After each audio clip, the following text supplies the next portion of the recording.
What's up, guys? I hope you're all doing well today. Welcome back to another Awaken video. Today we're going to do the beginner's guide to leveling. It's been a long time coming, but I'm far enough in that I feel fairly confident giving you some advice and going over how it works, especially for beginner players. So the way we're going to do this is we're going to have two parts. The first part, I'm going to just explain the basics of leveling and the functions around that mostly for a newer player, someone who's only just started the game, or the people who will be starting the game, I want to say next month, with the game's actual release rather than the soft launch. So this first part might be all things you know, and in the second part, I'm going to give a few of my personal tips and things I've been doing while leveling characters to help me progress and to get more use out of my energy and time spent farming.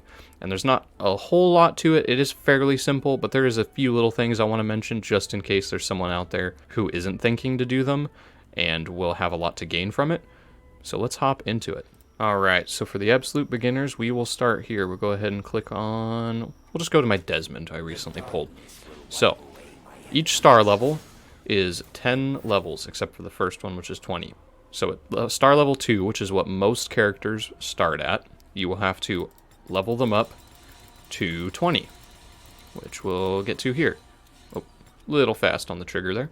So now I am max level for my star level. 2 stars equals level 20. Each star level after that will be another 10 levels. So right now I'm maxed at level 20, 2 star. So what you'll do here is you promote the hero. And I've got a bunch of 2 stars. And the way it works is you need however many of that star level to put into the character to move to the next star level. So you need 2 stars to make a 2-star leveled character 3-star.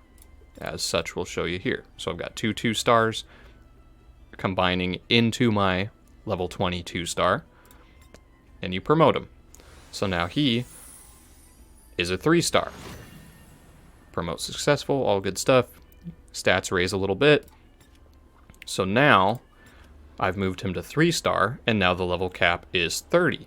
So now you would put more XP jelly into him, and you would take 3 stars. 3 stars. See the running theme here? Now, he's promoted to a 4-star.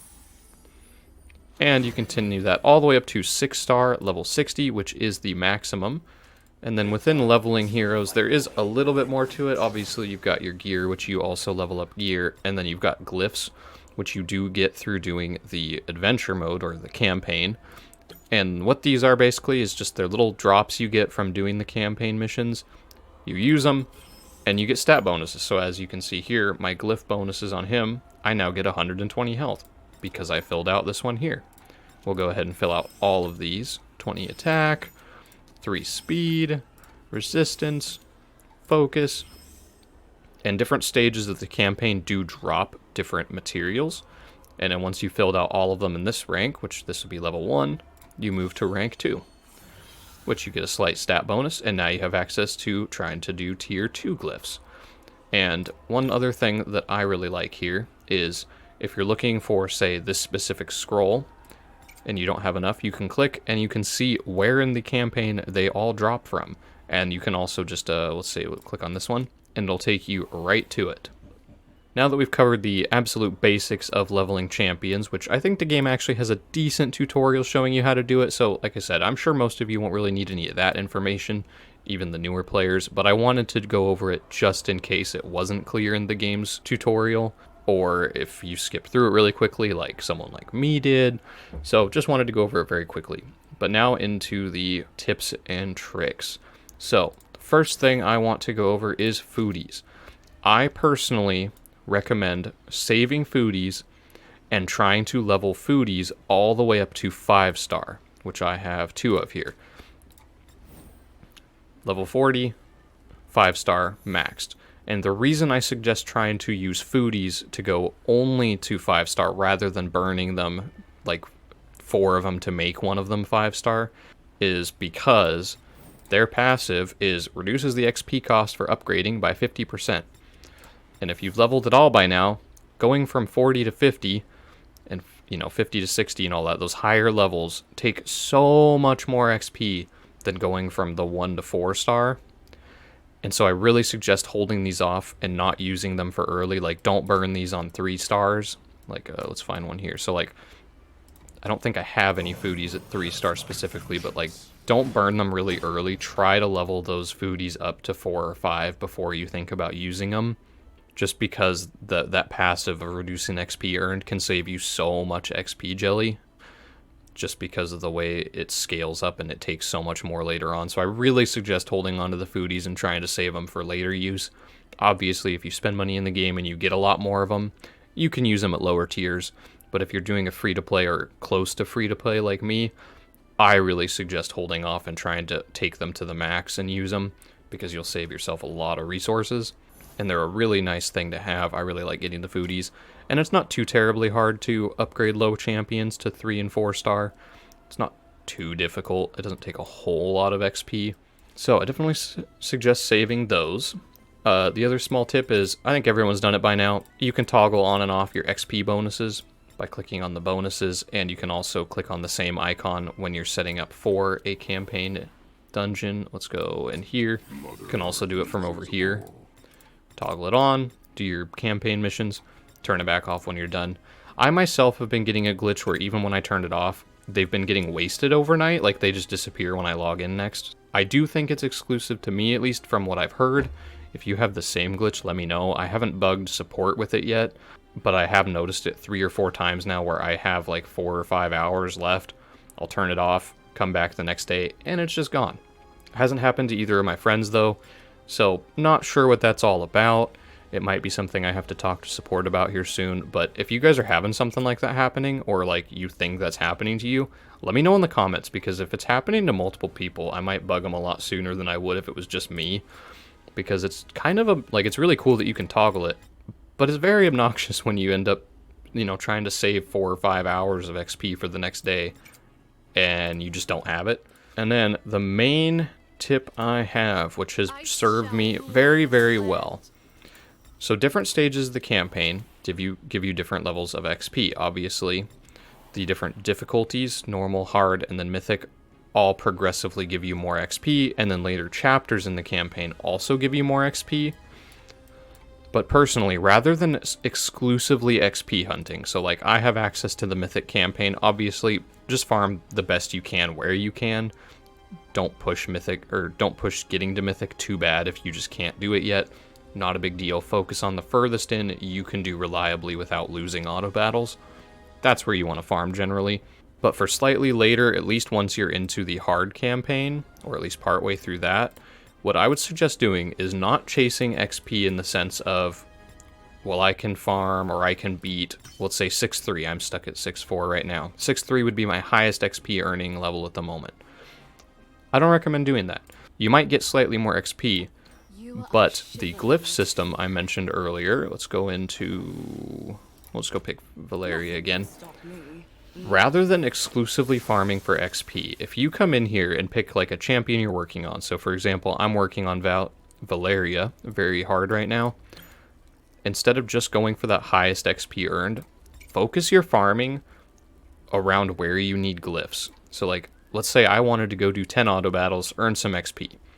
Instead of just picking the highest stage, I'll come in here and I'll go, I need a bunch of this scroll. And then knowing that I can't do the stage 5 mythic very, very easily, I'll come in here and I'll pick the one I can do very reliably, 1-5. It's not quite as high XP, but I'll come in here, turn on my booster from here, and then I'll farm the stage.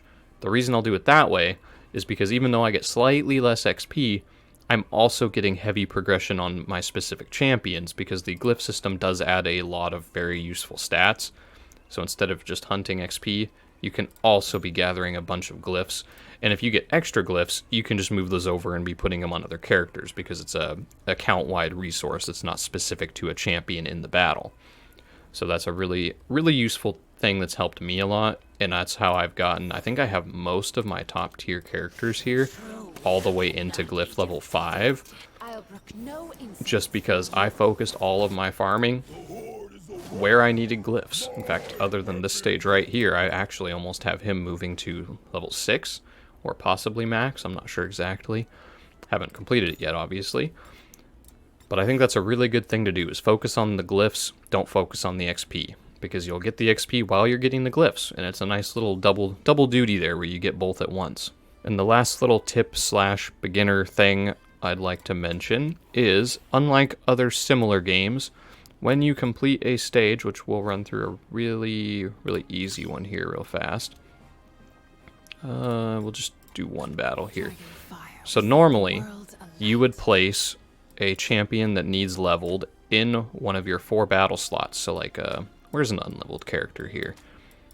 Here we go. So like normally what you do is, my Mary is level 31 out of 4 stars, so I still have 9 more levels before she's maxed. What you'd usually have to do is you'd have to get a campaign farmer, someone who can clear the entire wave in all the stages of that run without dying, so they could just wipe all the waves. You'd have to get 1 champion to do that, because your other 3 slots would hold champions that you're trying to level up, whether it's for food or leveling the champion for normal use. You don't have to do that here. So you can put them in. So like if I switch Mary out right here, when the battle ends, she'll get 1/4 of the XP. All other XP for each character that is maxed will be turned into XP jelly, which I will show you in the inventory. So essentially, you store your XP that's earned. So instead of having to put a champion to be leveled in a slot and have to do a battle with a weak champion who's not leveled yet, or a food item who's not good at all with no gear, you can do your adventure mode campaign runs with all maxed characters, all perfectly set up characters, the ones you want to be able to just wipe the campaign, do it really fast, or just do it reliably and never die. And even if they're all max level, you're still going to get exactly the same XP as you would if you had a bunch of food characters in those slots, but you can store it, so you can just save it. You don't lose any. It is a 1-to-1 ratio. If nobody gets the XP, that exact amount is turned into jelly. There is no loss, which is ultra convenient, because I can just take my max level characters, go run some adventure mode, and save up a bunch of XP. I don't have to specifically put food champs in. It's a super nice feature. I'm sure most of you have probably figured that out by now, but I want to mention it because if there's someone out there who's still running on the way a game like a Raid, or I want to say some of the other gacha games are the same way, you don't have to stick food champions in your campaign runs. You just save the XP. It's super convenient. I love the way it's handled. You do earn XP also for all of the dungeons, whether it be No Man's Land, Arcane Dominator, and even some of the others like Void Tower and whatnot. You don't get as much, so personally I wouldn't use your XP boosters except for when you're specifically doing adventure mode, because this is where you get the most XP. So definitely don't use those in the dungeons unless you just have days and days worth of XP boosters, but I have not gotten that many myself at any given time. But yeah, turn it on, use it in the campaign. Wouldn't waste it anywhere else personally. And that is it, guys. I know it's a little simple, but this is mostly geared towards newer players to the gacha games and Awaken in general. But thanks for watching. I hope you guys have a good one. I'll see you next time. Bye.